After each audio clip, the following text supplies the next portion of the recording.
Здравейте, вие сте с подкаста на Гласове, аз съм Явор Дачков. Днес един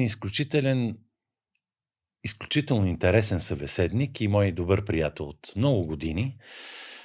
Аз ще го представя първо, преди да започнем този разговор, защото интересна е неговата биография. Той се казва Георг Топарев. Преди 89-та година, през 86-та, Георг избяга от България и отива в Германия. Там завършва физика и молекулярна биология, слуша лекции на Карл Попър, завършва в Хайделберг, между другото. Преди 20 и няколко години той ме запали по Apple. Георг имаше и сега има фирма за софтуер и работи с много банки по света, с сателити в Съединените щати, в Русия, в Америка, в Армения. Но също така Георг е, както казах едно време преди 89-та година, от буржуазно семейство, от София, с арменски происход. И се оказа, че нашите възгледи днес почти напълно съвпадат за това, което се случва по света.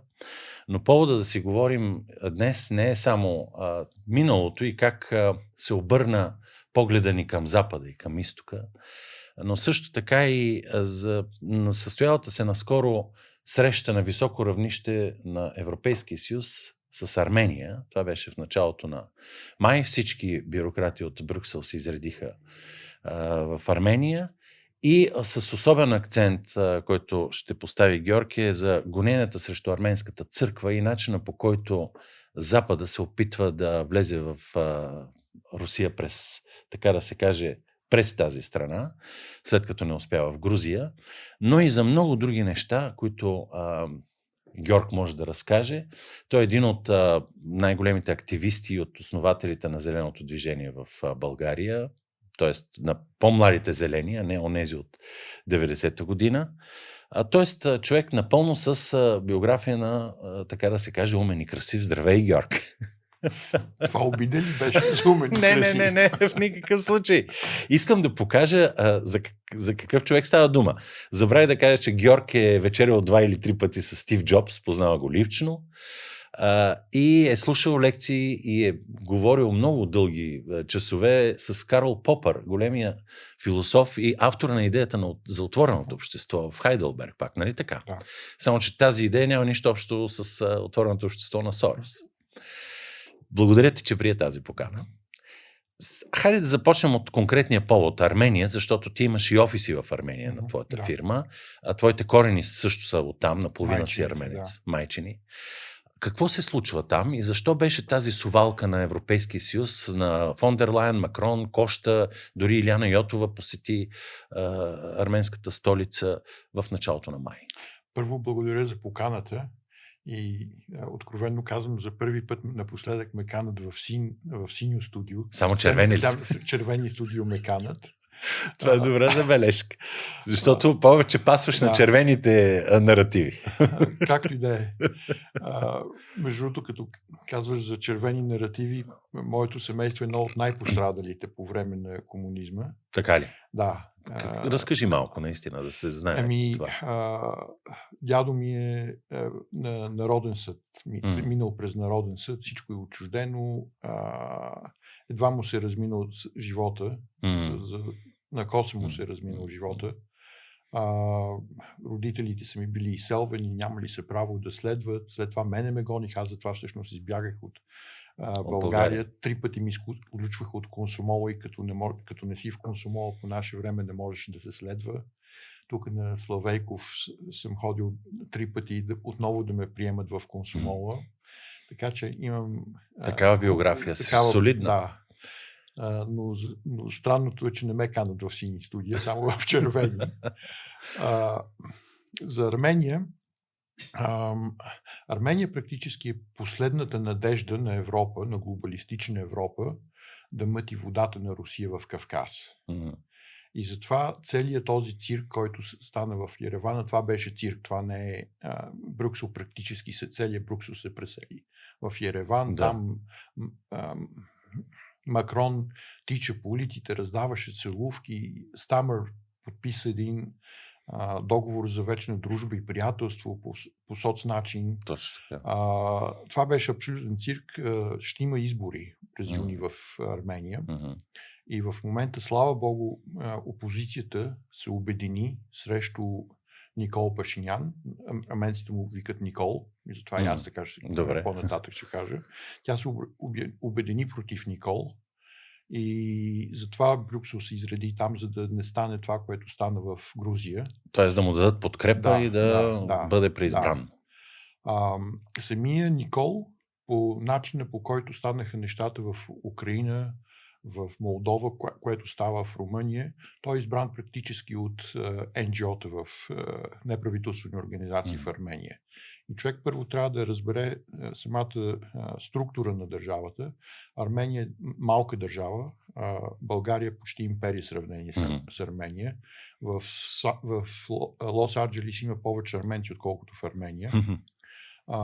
Самата държава е 2,5 милиона души, от които повече от 1 милион са в Ереван. И тези НГО-та 6000 на брой. 6000 неправителствени организации в Армения на 2 милиона и половина души. Са в Ереван, действат в Ереван. Всичките са финансирани от Запада, без изключение.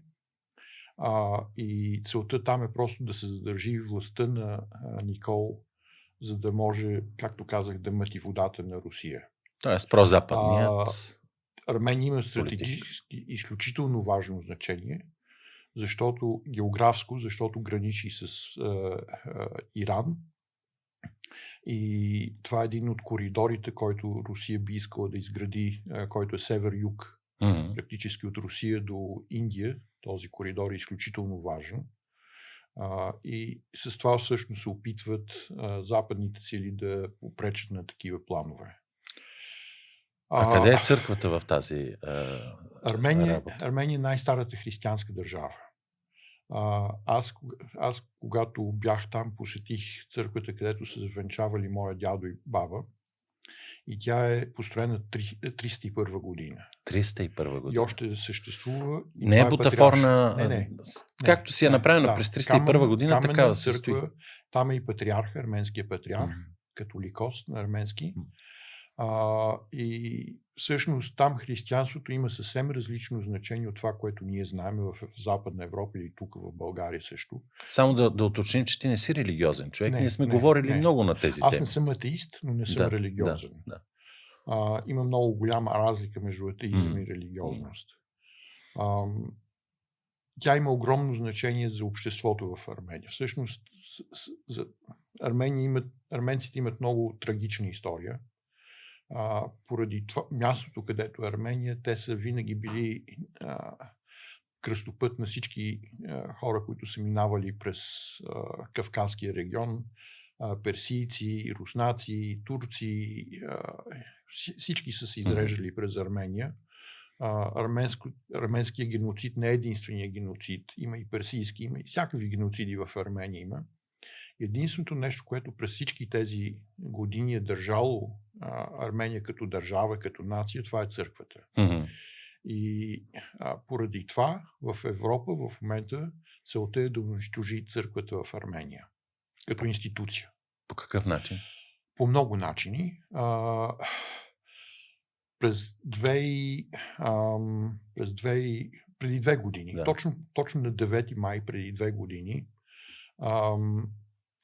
имаше голям бунт църковен бунт в Армения. Поводът за това нещо беше практически предателството на Пашинян, когато той каза, че Нагорни Карабах, или както арменците го казват Арцах, е на съседите. На Азербайджан. Който пък е машата на Турция в този регион. Арцах за арменците е по-свят, отколкото Косово за сърбите. Там е манастира, където Маштоц, който е еквивалента на нашия Кирил и Методий, нашите брати Кирил и Методий, е създал арменската и също и грузинската азбука, т.е. светия. И освен манастирите, които са в Арцах, старите градове и тъй наречените каменни кръстове, хачкар на арменски, които са едни от най-старите в света християнски символи, той по този начин предаде арменската душа. И църквата това не можа да го преживее. И започна да... владиката, който е в областта, която е нъгъла между Грузия и Азербайджан, той започна един поход, който свърши на 8 май преди 2 години в Ереван. И на 9 май аз бях там. По случайност на 9 май той направи голямия протест, където се събраха около 150 хиляди души. Това за Армения е много. За Ереван, за малко граче като Ереван е много. И тогава всъщност Никол се уплаши и вдигна всичките тези 6000 NGO-та да християнизира страната си. Да работят срещу църквата. Да. Както го даваме тук, се правиха такива опити. И за мен защото това е изключително старо явление арменската църква. Ние нямаме представа за такова нещо. Ние сме, кажем, близко до...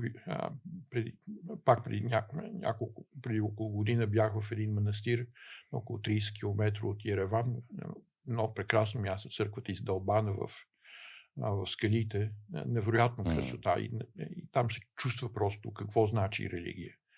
И тя е сравнително млада. Правена около 415 година след Христа. И тя от младите църкви.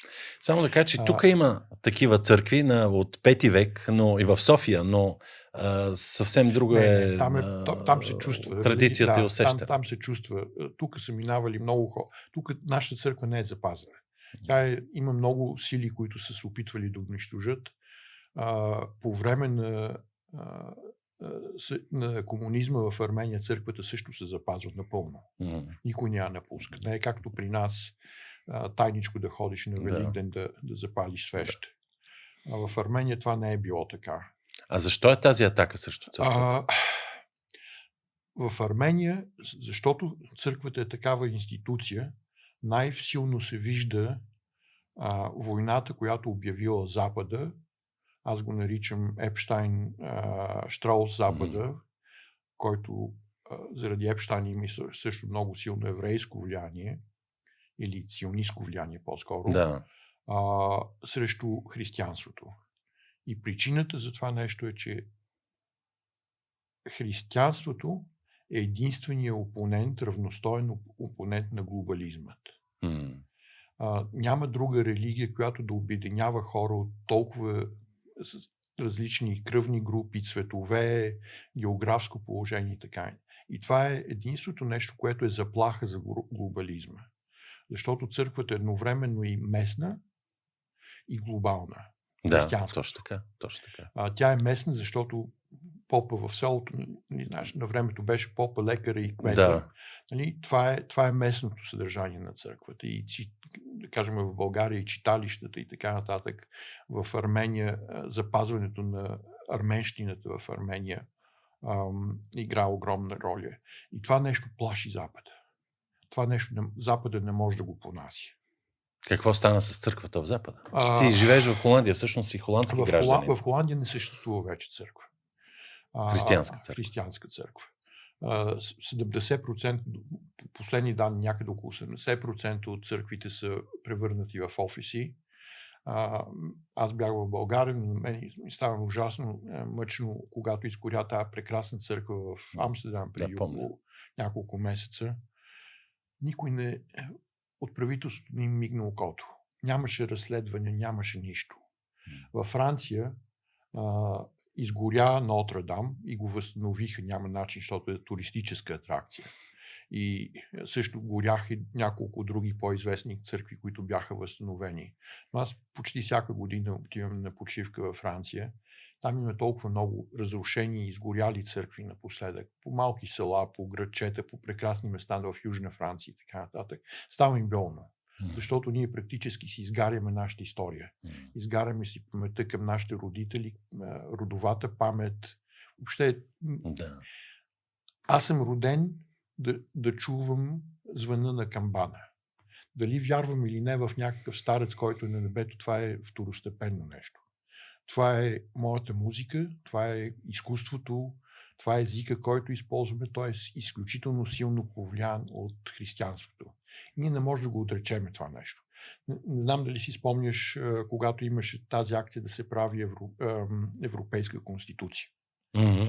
И Да. Жискар д'Естен написа тази конституция. Беше изключително добра. Той написа, неговия проект беше на около 40 страници. Аз бях много за тази конституция. И в преамбюла имаше за християнските корени на Европа. Да, точно. И мисля, че и Ратцингер имаше след това голяма активност по това нещо. И това нещо го взеха, разводниха го, направиха 400 страници от тези 40 страници, 400 страници конституция безумно, изтриха всякакви споменавания на Христос. Станахме мултикултурални LGBT континент и аз за първи път през живота си гласувах против. В Холандия ние също го отхвърлихме. Да. Винаги съм гласувал по европейски проблеми. Като студент бях в такива организации, които бяха за Европейския съюз.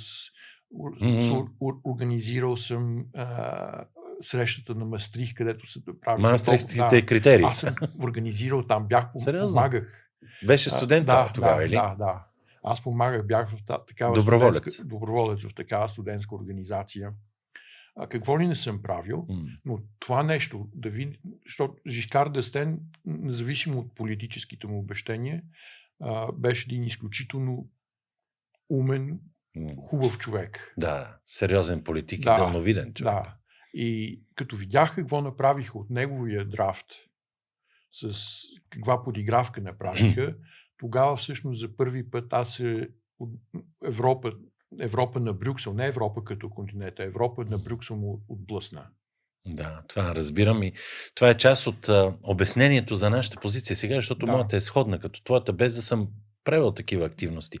Да се върнем на Армения. Атака срещу църквата и 6000 NGO-та. Да. И какво друго? Защо Армения е толкова свързана с Русия обаче? Нека да кажем и това.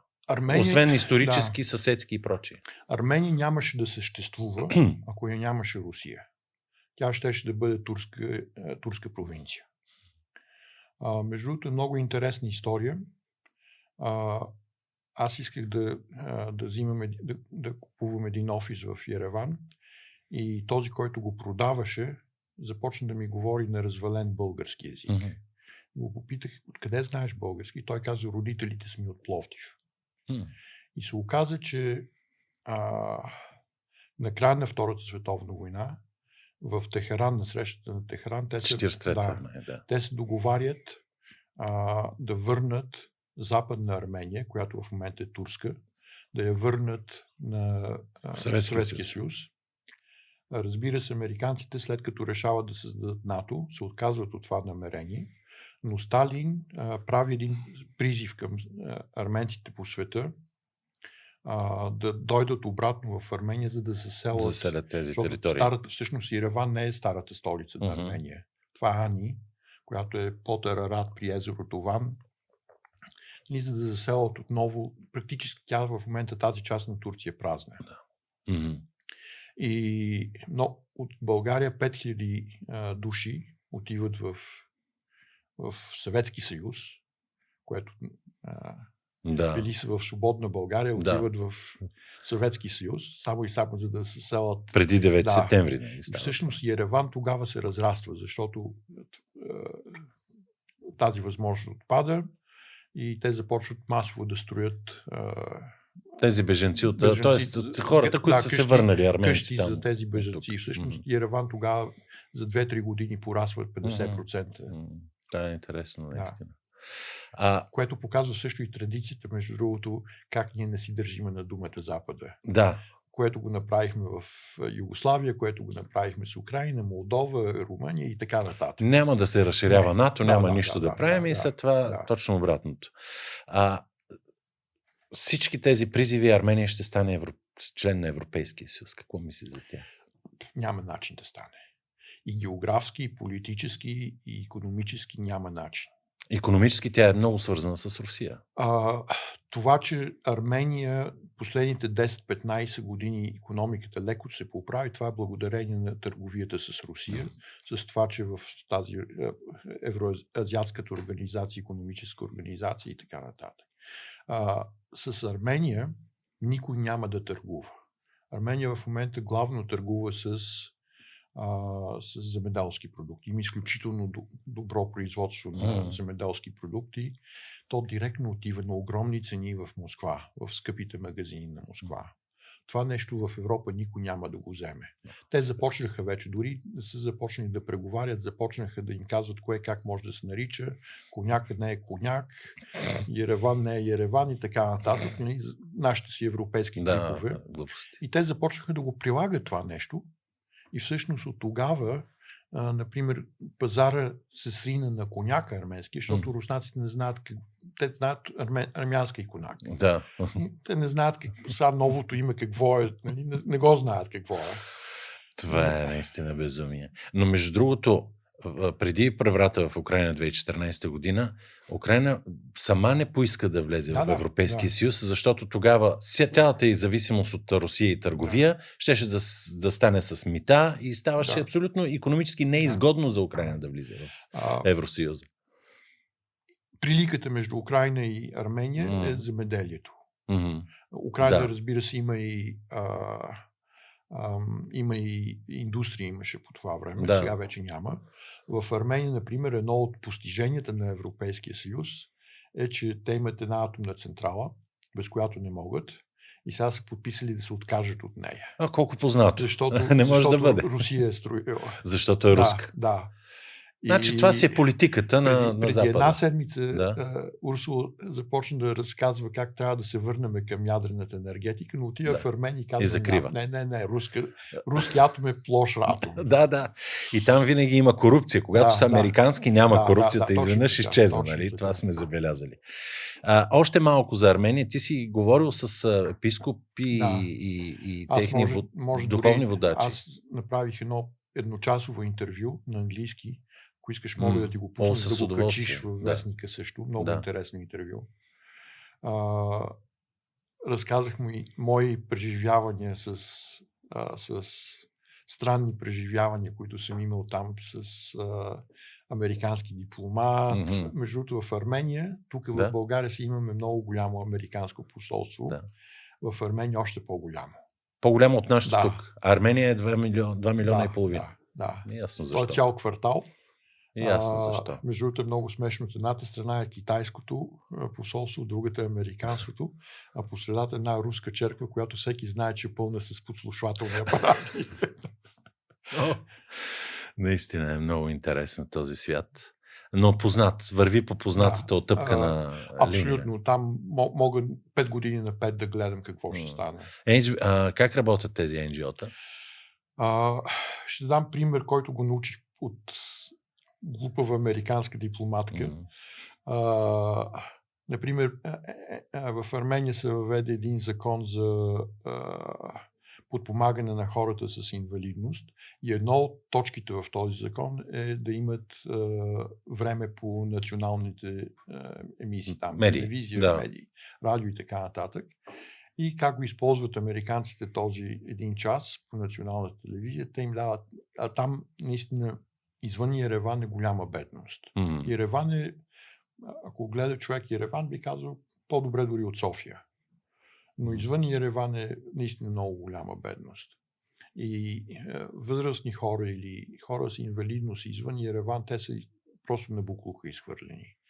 И това NGO им раздава втора ръка американски инвалидни колички, при условие, че те говорят по този един час по телевизията колко е прекрасна Америка и каква е ужасна Русия. Това е. Те пошли работи. Да. Имат собствени медии. Практически те си имат Америка за Армения. Те си имат, само че е много по-влиятелно, отколкото тук. Много по-добре организирано. Тук ние сме полуевропейци.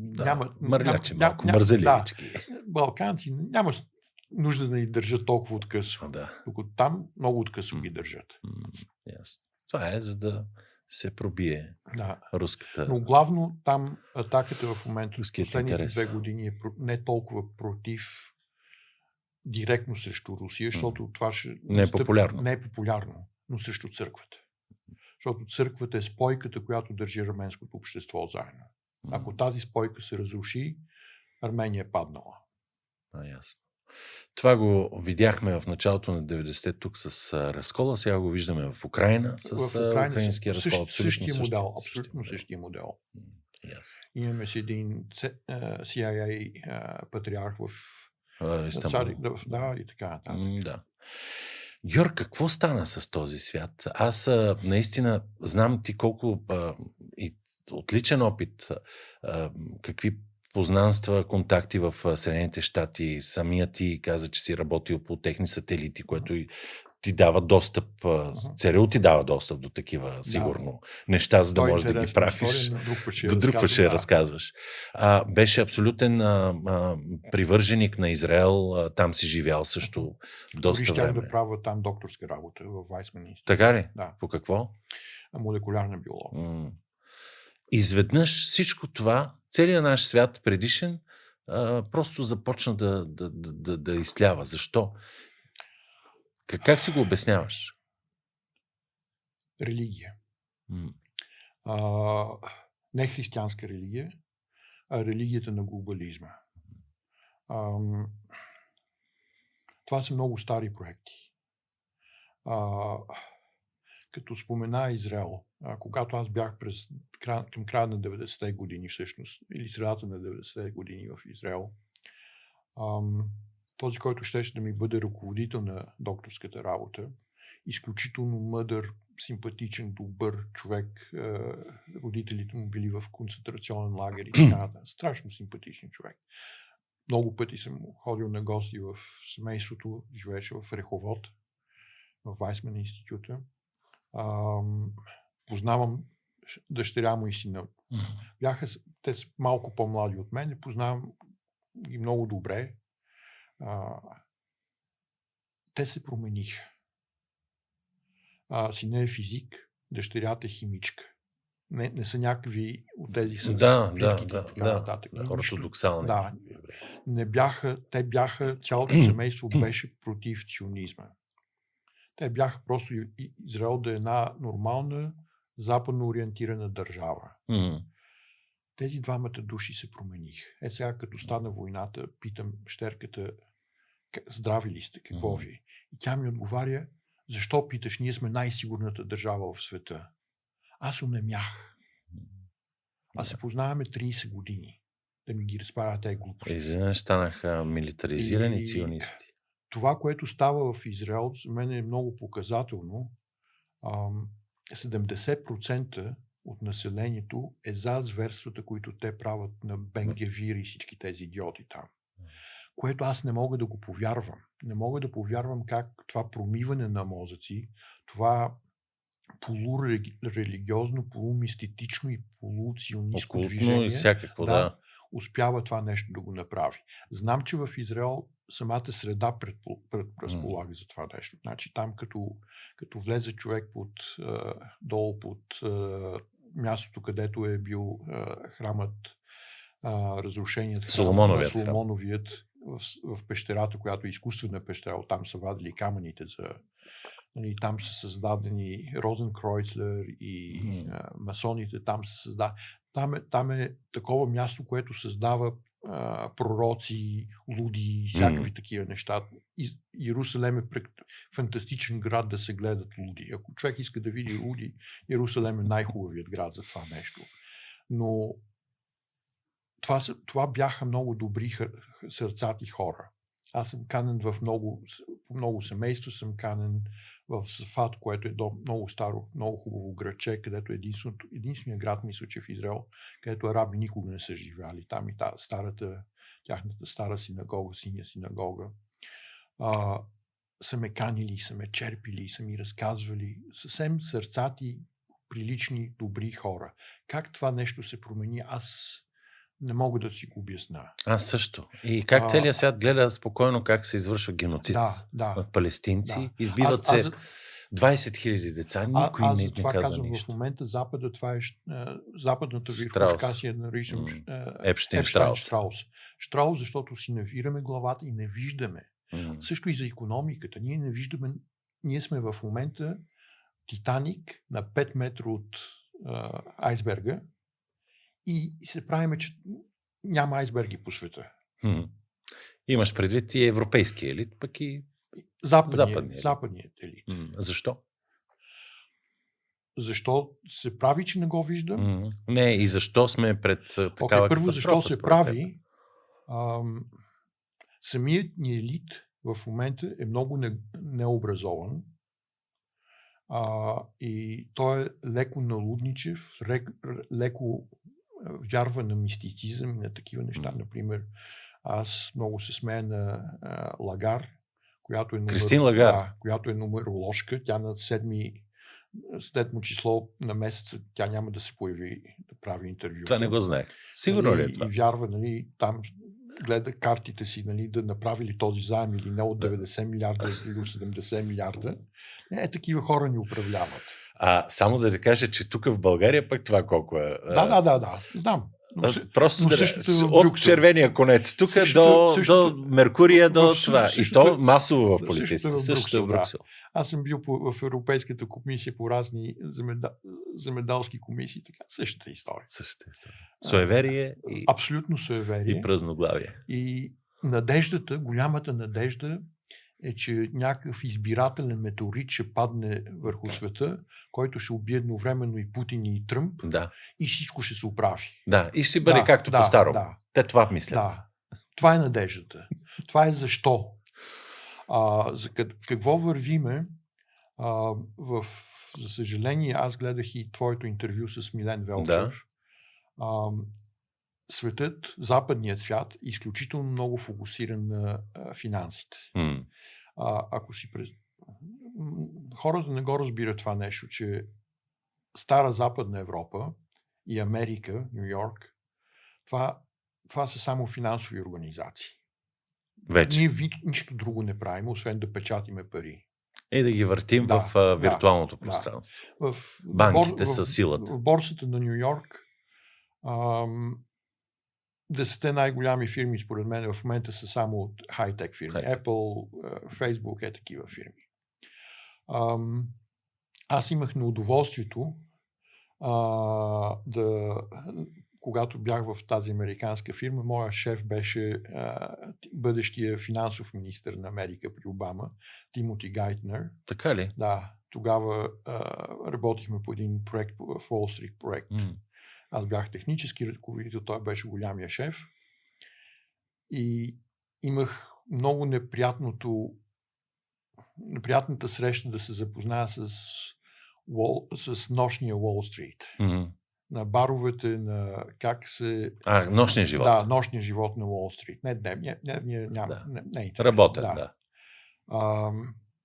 Например, той ме е канил в такъв нощен клуб, където входа беше 10 000 по това време. $10,000? Да. За да влезеш?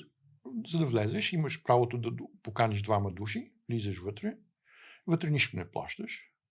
Всичко осигурено, рускини, пиене, всичко осигурено. И ти виждаш най-ужасните възможни хора, които можеш да си представиш. Които се чувстват над закона,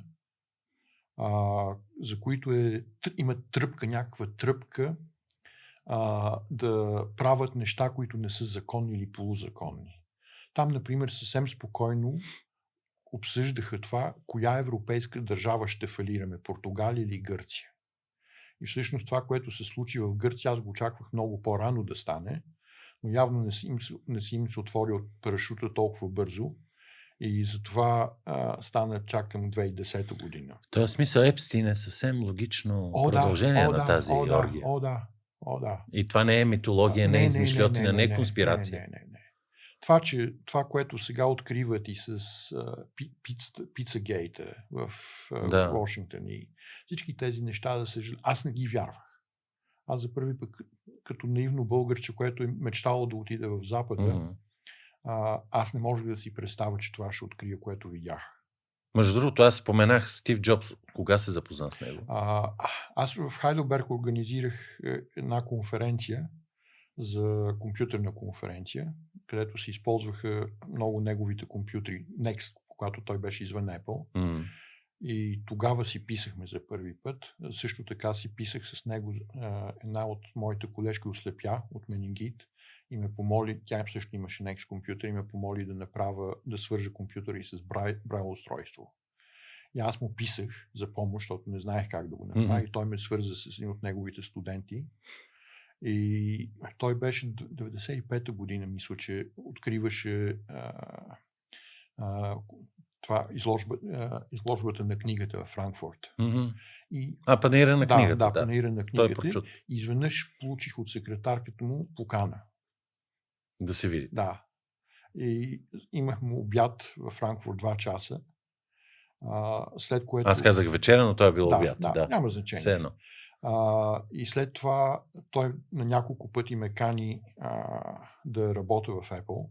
И то на доста добри положения. Също така ме покани, когато Apple започна да прави тяхната система за незрящи VoiceOver. Той ме покани да бъде един от основателите на тази система.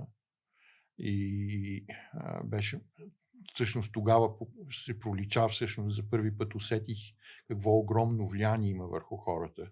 Защото ние бяхме 6-7 души, половината от Apple, половината от университети. И той ни покани в едно като ранчо в Санта Моника. И никой не знаеше с какво ще става.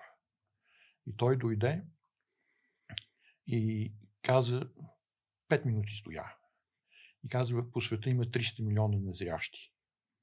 Искам като си тръгнете да има система, която да им помага така да използват компютрите, както и зрящите хора. И си тръгна. Това беше. Но ти, ако не го направиш това нещо, ще се чувстваш като последния глупак. Да. И просто тази мотивация, която ти дава, имал съм много разговори. Не много, но доста разговори с него и частни, и по работа и така нататък. И той е може би един от хората, които най-много ми е повлиял на мисленето, на светогледа. Да, между другото ти ме запали за Apple технологии и сега, въпреки че има много по-добри китайски и всякакви неща, аз се стоя... При мен това е религия, това не е технология. Да, така е, но това е интересно към твоя образ, това и заради възгледите.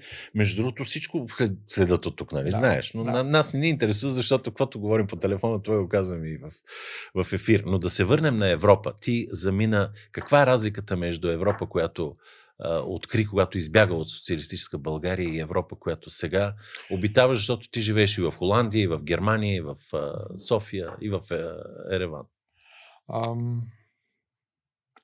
Западна Европа в момента е социализма през 80-те години тук в България. Деморализиращите години накрая. Да, аз в момента се чувствам по-свободен в България, отколкото в Западна Европа. Не защото тук в България няма идиоти, мафии и всякакви потреси, но тук е балканска държава. И тук потреста не е организирана. И е човечност. Има човечност. В Германия или в Холандия там е много организирана. Там, например, ако правиме този разговор, който в момента провеждаме, никога няма да ни пуснат по YouTube, никога няма, може да получа призовка. В момента има, вчера излезе, Европейската комисия иска да се бори с мимовете, защото те пречили на демокрацията. Меметата, които се пускат по социалните мрежи. Пречили на демокрацията. Разбирам. И там показват как дори на Урсулата там беше показвала някакъв такъв млад приятен човек, как вижда Париж прекрасен и така нататък и си слага някаква каска такава с мемета. Изведнъж вижда Париж такъв какъвто е в северен Париж и източен Париж, което си е вярно, нали, защото там аз не се... Не имаш да отиваш.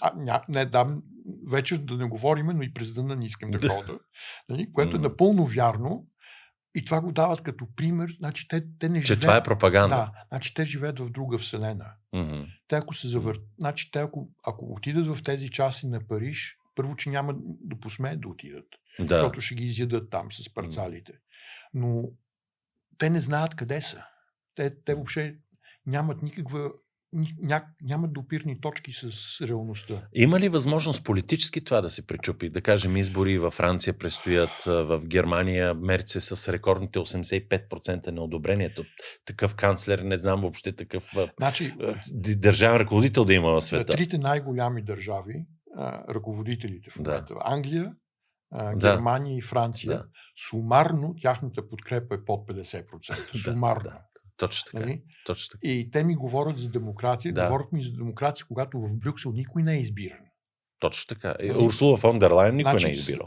След Китай, това е най-голямата диктатура Брюксел. Да. Стармър претърпя крах на последните избори. Но въпреки това няма, ще си стоя. Народът ме е избрал да си стоя и да помагам на Русия. Кошмар. На Украина, да. И това е абсолютно кошмар. Взима от здравната каса 5 милиарда и ги дава на Зеленски. Да. Аз му викам Еленски на него. Кошмар. Абсолютно кошмар. Наистина е кошмар. На зомбирани хора. Значи, на мене голямата надежда не е политическа. Тези хора са много зомбирани, за да стане преврат или нещо друго да стане. Или да спечелят избори някакви други хора. Не, например в Германия, ако има шанс да спечелят АФД, ще забранят партията. Как ще направят румънския номер? Фашистката работа. Просто ще забранят тях. Да, много както лесно в Румъния. Да. Те вече направиха опит да я забранят. Да. И те продължават да правят, нали, в разни местни избори, така нататък продължават, не са се отказали от това нещо. Същото стана и във Франция. Голямата демокрация спечели Ле Пен на първи, и след това всичките се събраха, направиха си своите игри, аз за тебе ще гласувам, ти за мен и така нататък. И накрая спечели ли загуби? Да. Точно така стана. Същото става в Англия. Нали?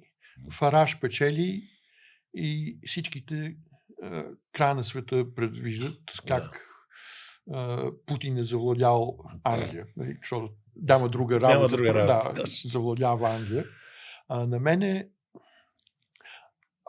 ако гледаш исторически, западната цивилизация е прилив и отлив на православието и на католицизма. И ако гледаш през столетията назад, винаги или едната част е слаба в средновековието или другата. И моята надежда, много голяма надежда е, че всъщност този път ние да сме, т.е. православието да е това, което оправя Западната Европа. Много хубаво казваш, и това е в историята на църквата е факт. Преди разделението на църквата, когато тук е имало големи борби за символа на вярата, големи еретически течения, които са били опасно, от които са поставили християнството под въпрос, Рим е бил този, който е помогнал и е установявал. След това точно обратното. Точно тези двете части се подкрепили в хора, защото не сме го учили това нещо по време на соца. Много малко хора разбират, че всъщност ренесанса в Западна Европа е благодарение на православието. Аз, например, много се очудих, когато за първи път отидох в Армения и видях куполна църква, която е по-стара от Флоренция. И защото аз съм учил, че първата куполна църква е в Флоренция. И се оказа, че всъщност учителя на Брунелески, който е архитект на Санта Мария де Кроче, от Армения. Да. Богомилите, те са от Армения. И като се тръгне, ако проследи, например, и това са бежанци от персийците. Практически те са избягали първо към Византия, България и след това са стигнали чак до Гаскония. Сега да върна обаче разговора към... Очаквам Да? нещо подобно да се случи. За много хора това е православна Русия, надеждата. Да. Но... Между другото, имам един много добър приятел, бивш колега от Apple, който ми беше на гости в... неговата жена е италянка, беше ми на гости в Амстердам преди няколко месеца. И с няколко приятели сме се събрали. Един го пита, защото и той много пътува, ни пита нас двамата, кой е най-европейския град. И двамата съвсем спонтанно казваме Санкт-Петербург. Така ли? И американец и аз. Нали? И това е така, за съжаление, защото много от нашите бивши приятели обаче смятат Русия за Съветския съюз от 80-те, ватенки, мръсотия и пияници. Аз когато отидох за първи път да живея в Амстердам, първата ми къща беше на 5 години, на 5 минути от мястото, където е на братята Хук е била фабриката, оптичната фабрика, където Спиноза е работил като работник, с Лайбниц заедно и на 10 минути от там, където се е писало просвещението в Европа. И мене страшно ме боли това, което виждам. Аз не го казвам, защото се радвам изтока да победи. Не, напротив. Аз съм закърмен, родителите са ми от немско и австрийско училище. Аз съм закърмен с това нещо. С германска култура. Да. И когато тези неща и се смеят за тези неща, защото за съжаление са и смешни, всъщност много ме боли. Кога ходил за Русия последно? Преди много години. Но в Ереван имам много срещи с астрономи, имам приятели в Русия от Германия. Защото когато се отвориха границите 1991-1992 година, имаше размяна на студенти между Новосибирски и Хайделберг. И руската група, това беше в физическия факултет. И руската група дойде и разбира се, аз трябваше да им бъда тутор, защото бях единствения, който говори руски. И с тях още поддържам връзка и съм впечатлен от това, което става в Русия. Но в момента в Иран има голяма криза. Между другото, на мен са ми отказвали руска виза. Така ли? Да. Защото събирах пари за Ана Политковска да издаваме. Много добър епизод, добре, че го припомниш. Нямам друг приятел, на който да му се отказва руска виза, защото аз съм путинист. И сега си путинист. И сега те хейтят, така да се каже. В Иран кризата не знаем кога и как ще завърши. Тя е завършила. Ти започна, сега ще го кажеш това, но ти започна с това, че Европа и Запада разчита само на банки, на хай-тек технологии, а всъщност никой не си дава сметка, че много скоро ние ще изпитваме огромни трудности за енергия, за скъпоценни метали там, както се казваха, не беше точно името. Въобще да, точно така. За индустрията, която Европа сама си прехоса. Не само си прехоса. Прави го, все едно го правят нарочно. Нарочно, да. Говорят как трябва да минеме на зелена енергия. И преди една седмица Урсулата издава депеша, че от 1 ноември соларните инсталации от Китай се забраняват в носа. Боже Господи! На какво? На свещилище сме. Ама и свещи нямаме, защото вече няма и мед. Отровихме си пчелите и си изгорихме манастирите. Просто това са безумни хора. Но ти като но много малко хора, защото явно хората се фокусират в офисната индустрия. Потребителски, ние ще правиме кол-център, такива неща.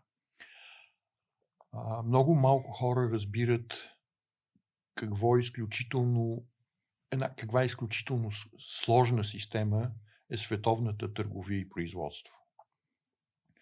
По време на COVID ми беше даден един пример, който е много показателен, защото имаха проблеми с доставянето на чипове от Китай в Америка за коли. Една от тяхните луксозни марки американски, използва кожа от някакви такива хубави умни крави, непръскани с химикали, и се оказа, че не могат, спряха си производството за няколко месеца.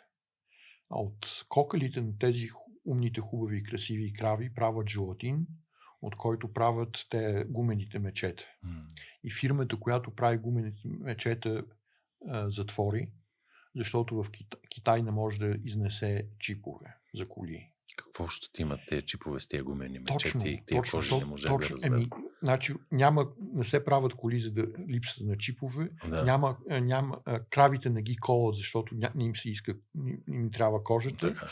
няма кокали, за да правят желатин за гумените мечета. Тези вериги са изключително сложни. Да, това го разбира. Да. И в момента ние имаме около 3 милиарда население в света, което е на ръба на бедността. Малко над ръба на бедността. 30% от торовете или суровините за торове се изнасят през Ормузския проход. Това ще рече, че ние ще имаме наистина умиращи, гладни хора в Африка, в Южна Америка, в части от Азия. Голяма част от хелия идва оттам, от производството на газ в Катар. Мисля, че около 30% също от хелия, или дори повече. Той не се значи това, което ние си мислиме, че той се използва за балончета, за рождени дни, това не е така. Значи почти няма сложно медицинско устройство, което да не работи на хелий. Ако отидете за ядромагнитен резонанс, например, в болницата, той използва хелий за среда.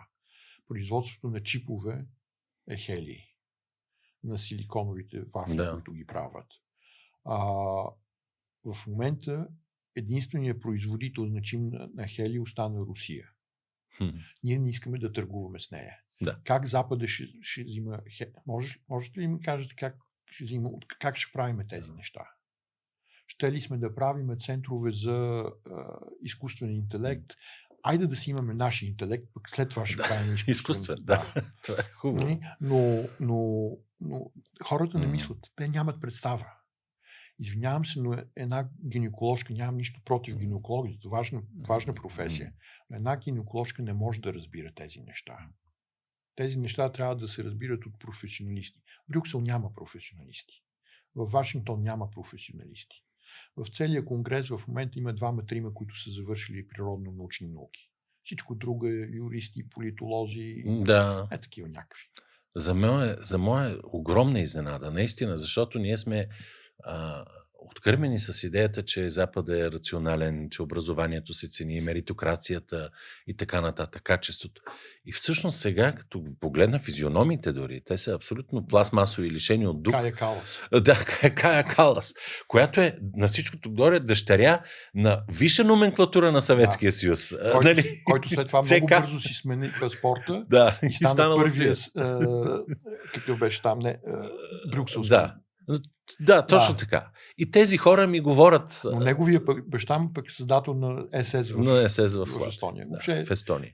Много добро семейство. Това е наистина този свят. И ние можем само да си говорим за него, но не знам как можем да го променим. Според мен, като ме каниш в такъв син офис, студио, и си говорим, и може да има хора, които да слушат това нещо и да започнат да мислят. Това се обръщаме към нашите приятели от близкото минало, с което много се разделихме. Аз не съм се разделил, просто те решиха, че аз съм ужасен путинист и не мога да се разговаря с мен. С мен те са в много объркано състояние, защото много от тях ми знаят миналото. Знаят, че се занимавам с бизнес, някакси... сериозна работа имаш. Не съм точно путинист. Нямам виза за Русия. Хем им си иска да ме нарекат путинист, хем някакси достатъчно са интелигентни, за да знаят, че е смешно. Всъщност, важното е да се говори честно и да се гледа критично. Трябва да... Хората в момента са много поляризирани. Обществото е изключително поляризирано. Например, в Америка 50-60-те години да има сватба между чернокож и бял е било изключително редко явление.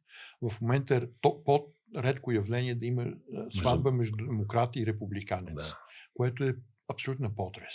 Да. Абсолютно разделена страна. И в Европа хората слушат избирателно. Аз пуснах и на Фейса и Велизар Енчев ме беше поканил за това нещо. Интервюто на американския посланик в Русия. Изключително интересно. Той е на 97 години. Да, бившия посланник в Съветския съюз. Който разправи всичките тези неща. Разправи всъщност, че разширяването на НАТО е незаконно. Разправи защо има украинска война и кой... Макар, че той е против войната. И той не е съгласен с това, но съвсем спокойно си разказа предисторията и каза, ако бях на местото на Москва, на правителството в Москва, може би аз щях да го направя. Има пълно право. Той разискваше всичките договори, хартата на ООН и така нататък. Русия практически има право на това нещо. Освен това, което се говори, тя била първата, която променяла границите в Европа след света. А Сърбия? Точно така. Една бомба беше паднала на няколко километра от къщата ми. Да, от твоята къща, ти живееш точно там. Помня много добре. Да. И ще ми разправя това. Но хората го забравят това нещо. Историческата памет е абсолютно заличена. Не само в България. И тук е много важен и за това да завършим, че когато виждаш някакъв свят около теб, е нормално да промениш възгледите си, защото виждаш реалността такава каквато е. Или по-скоро ти не промениш дълбочина възгледите си, а само критичното си отношение към това, което се случва около теб. Да, между другото, аз съм много доволен от това, което в момента Иран прави. Защо? Те спечелиха и медийната война. Не знам дали си гледал тези филмите на Лего, които са. Не. Изключителни. Трябва да ги гледаш. Пиши в тюба Иран Лего. Изключителни. Те в момента си правят гаргара с Америка. Да. Нещо, което Русия никога не е била добра. Те губят на медийната. Аз се чуда как може. Имат Лавров, който е най-тежкият дипломат в света. И никаква медийна... Всички битки ги губят, без изключение. Това е така. Ако имаха Холивуд, ние още щяхме да сме СССР. Така е, но за Иран си абсолютно прав, тази древна персийска култура се опълчи. Ние не разбираме. Иран не е... Шия и суни имат много голяма разлика. Разбира се. И някой беше написал от приятелите ми, американец, беше написал, Иран е създал алгебрата, ние създадахме Макдоналдс. И как точно ще победиме тази държава? Беше много точно синтезирал историята. Георг, много ти благодаря за този разговор. Надявам се с продължение. Надявам се. Благодаря.